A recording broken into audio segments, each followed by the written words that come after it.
দুর্বল ৫ ব্যাংকের সমন্বয়ে নতুন ব্যাংকটি শক্তিশালী হবে আশা সংশ্লিষ্টদের, ইতিবাচক বললেও টিকিয়ে রাখা নিয়ে সংশয়ে অভিজ্ঞরা। গাজা সিটির দুই দিক থেকে অগ্রসর হচ্ছে ইসরায়েলি বাহিনী, আরও ৫০ ফিলিস্তিনিকে হত্যা, যুদ্ধবিরতির প্রস্তাবে যুক্তরাষ্ট্রের ভেটো। দেখছিলেন ক্রাউন সিমেন্ট সংবাদ শিরোনাম, এবারে বিস্তারিত। ইসলামী ধারার দুর্বল ৫টি ব্যাংক একীভূত করতে প্রশাসক নিয়োগ দিতে যাচ্ছে কেন্দ্রীয় ব্যাংক। ইউনাইটেড ইসলামী ব্যাংক নামে হতে যাওয়া নতুন মডেলের এই ব্যাংক দেশের শক্তিশালী ব্যাংকে পরিণত হবে আশা করছেন ফার্স্ট সিকিউরিটি ইসলামী ব্যাংকের চেয়ারম্যান আব্দুল মান্নান। দুর্বল ব্যাংক একীভূত করার প্রক্রিয়া বেশ ইতিবাচক বললেও জনগণের টাকায় মূলধন সহায়তা দিয়ে নিঃস্বপ্রায় ব্যাংককে আদৌ বাঁচানো সম্ভব কিনা তা নিয়ে সন্দিহান অভিজ্ঞ ব্যাংকাররা। জিয়াউল হক সবুজের রিপোর্ট। নতুন পর্ষদ দায়িত্ব নেয়ার এক বছরেও ঘুরে দাঁড়াতে পারেনি এক্সিম ও এসআইবিএল সহ দুর্বল ৫টি ইসলামী ব্যাংক। ধারাবাহিকভাবে আমানত কমার পাশাপাশি বাড়ছে সুদসহ ঋণের স্থিতিও। ৫টি ব্যাংকের খেলাপি ঋণ দাঁড়িয়েছে ১.৫ লাখ কোটি টাকায়, যা মোট ঋণের ৭৭%। এস আলম ও নাসা গ্রুপের নামে লুটেপুটে খাওয়া দুর্বল ৫ ব্যাংককে একীভূত করার সিদ্ধান্ত চূড়ান্ত করেছে কেন্দ্রীয় ব্যাংক। ৫টা ব্যাংকে যাতে মার্জারের আওতায় আছি, সেটার এই মার্জার প্রসেস কিন্তু কমপ্লিট হতে ন্যূনতম ২ বছর লাগবে। এই যে টেক অফ করার সময় বাংলাদেশ ব্যাংক থেকে একটা অ্যাডমিনিস্ট্রেটিভ টিম প্রতিটা ব্যাংকেই থাকবে। Exim bank, Union, SIBL, First Security ও গ্লোবাল ব্যাংকের সমন্বয়ে গড়ে তোলা হবে নতুন ধারার ইউনাইটেড ইসলামী ব্যাংক। নতুন মডেলের এই ব্যাংক শক্তিশালী ব্যাংকে পরিণত হওয়ার আশা অভিজ্ঞ ব্যাংকারদের। আমাদের মার্জার হয়ে যায় তাহলে তো এটা রাষ্ট্রীয় ব্যাংক হবে, সরকারি ব্যাংক হবে, এবং সেখানে সরকার আমাদেরকে সাফিসিয়েন্ট ব্যাকআপ দেবে এবং এটা অত্যন্ত শক্তিশালী ব্যাংক হবে। আমাদের যে চিন্তাটা হচ্ছে ৫টা ব্যাংক নিয়ে মার্জার করার, এতে করে ৭৬০টা ব্রাঞ্চ আছে, আপনার ৬০০-র মতো সাব ব্রাঞ্চ আছে, তাহলে কত এক্সপোজারটা কত হচ্ছে। এটা বাংলাদেশের বৃহত্তম ব্যাংক হবে এবং সরকার যে পরিমাণ ইকুইটি দেবে বলে আমরা আশা করছি, সেটা হবে বাংলাদেশের সর্বকালের সবচেয়ে বড় ধরনের ইকুইটি নিয়ে সবচেয়ে শক্তিশালী একটা ব্যাংক তৈরি হবে। দুর্বল ব্যাংককে টেনে তোলার চেষ্টা ইতিবাচক হিসেবে দেখছেন অন্য ব্যাংকাররাও। তবে আমানতকারীরা কতদিনের মধ্যে তাদের জমানো টাকা ফেরত পাবেন সুনির্দিষ্ট সেই কর্মপরিকল্পনা নিশ্চিতের তাগিদ দেন তারা। ডিসিশন নিতে হবে, আমার ডিপোজিটাররা যে টাকাটা উইথড্র করতে চাচ্ছে সেই টাকাটা আমি কত দিনে দিতে পারবো, এটা কিন্তু very vital question, very crucial question. সরকারের একটা বলা হচ্ছে যে ৩৫,০০০ থেকে ৩৫,০০০ কোটি টাকা এখানে ইনজেক্ট করা হবে। ইনজেকশনে এটা কিন্তু আমার, তোমার বা যে কোনো সাধারণ পাবলিকের টাকা, এটা কিন্তু আমাদের ট্যাক্স পেড মানি।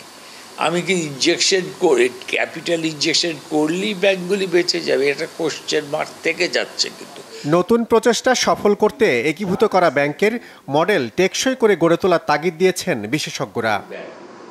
জিয়াউল হক সবুজ, বাংলা ভিশন, ঢাকা।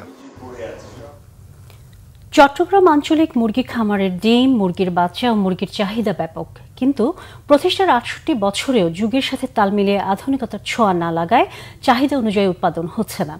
অথচ সারা দেশে ছড়িয়ে পড়া দেশি সোনালী জাতের মুরগি উদ্ভাবন হয়েছে এখানে।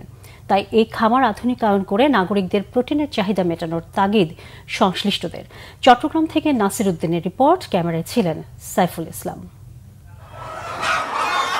চট্টগ্রাম মহানগরীর খুলশীর পাহাড়তলিতে ১৯৫৭ সালে ৪.৫ একর জায়গায় গড়ে তোলা হয় আঞ্চলিক মুরগি খামার। মূলত প্রান্তিক জনগোষ্ঠীর প্রোটিনের চাহিদা পূরণ, উদ্যোক্তা ও কর্মসংস্থানের সুযোগ তৈরি এবং দেশি জাতের মুরগি উৎপাদনের জন্য গড়ে তোলা হয় এই খামার। সরকারি এই খামার নাগরিকদের সেবা দিয়ে এসেছে কয়েক যুগ। সারা দেশে ছড়িয়ে পড়া দেশি সোনালী জাতের মুরগি উদ্ভাবন হয়েছে এখানে। দাম কম, মান ভালো হয় এই খামারের ডিম, মুরগি বাচ্চা ও মুরগির চাহিদা ব্যাপক। কিন্তু ৬৮ বছরের পুরনো সরকারি এই খামারের আধুনিকায়নে ছোঁয়া লাগেনি। ফলে চাহিদা মতো বাড়তি উৎপাদন দূরে থাক, প্রয়োজন মতো উৎপাদনও করতে পারছে না পূর্ণ মাত্রায়। কারণ এর শেড, যন্ত্রপাতি থেকে শুরু করে সবই জরাজীর্ণ। আমরা এখানে দামেও কম পাচ্ছি, ৮ টাকা করে পিস। বাজারের দাম বেশি। ডিমটা ভালো এবং পুষ্টিকর, খাবারও ভালো লাগে। পুষ্টিকর তো ভালো দেয় তো নেই, আমরা সরকারি লোক, আমরা এই বাড়ি থেকে নেই তো এখান থেকে নেই। খামারের এমন অবস্থা হয় উৎপাদন কাজে নানা সমস্যা তৈরির কথা জানালেন স্টাফরা। আমাদের এখানে সেটার মেশিন আছে, সেটার মেশিনে এবং হ্যাচার মেশিনে ডিম বসানো হয়। সেখান থেকে বাচ্চা ফুটলে যারা খামারি আছে বা নতুন উদ্যোক্তা আছে তাদের মাঝে বিতরণ করা হয় 15 টাকা দরে। আমাদের বাচ্চা রেট হচ্ছে 15 টাকা করে। এই বাচ্চা আপনি যখন বাইরে থেকে কিনতে যাবে এগুলো বাচ্চা 30 টাকা 35 টাকা পাবে। এদিকে খামারের এসব সীমাবদ্ধতার কথা স্বীকার করেও নানা সংস্কারের মধ্য দিয়ে উৎপাদন সচল রেখে সর্বোচ্চ সেবা প্রদানের কথা জানালেন দায়িত্বশীল কর্মকর্তারা। আমাদের এখান থেকে মনে করেন যে একবারে ছোট পর্যায়ের খামারি যারা নিতান্তই অসহায় দরিদ্র, যারা কখনোই ওই বড় খামারিদের সাথে পাল্লা দিয়ে কখনো নিজেদের মানে আত্মকর্মসংস্থান সৃষ্টির সুযোগ পাবে না, তাদেরকে টার্গেট করেই আমরা এই খামারটি পরিচালনা করি। আমরা 10 থেকে 12 হাজারের বেশি ডিম ফুটাতে পারছি না, মানে মেশিনটাও প্রায় 30 বছরের পুরাতন। কাজে এগুলিকে ওই যুগের সাথে তাল মিলিয়ে আমাদের আধুনিকায়ন করা হয়নি। আশার কথা, সারা দেশে এমন 33টি খামার আধুনিকায়নের প্রকল্প হাতে নিয়েছে সরকার। Bangla Vision news desk. আন্তর্জাতিক প্রসঙ্গ। বিমান হামলার স্থল অভিযানে গাজা সিটির 2 দিক থেকে হত্যাযজ্ঞ অব্যাহত রেখে অগ্রসর হচ্ছে দখলদার ইসরায়েলি বাহিনী। এমন অবস্থায় গাজায় নিঃশর্ত যুদ্ধবিরতির প্রস্তাব জাতিসংঘ নিরাপত্তা পরিষদে আবারও আটকে দিয়েছে ইসরায়েলের পরম মিত্র যুক্তরাষ্ট্র।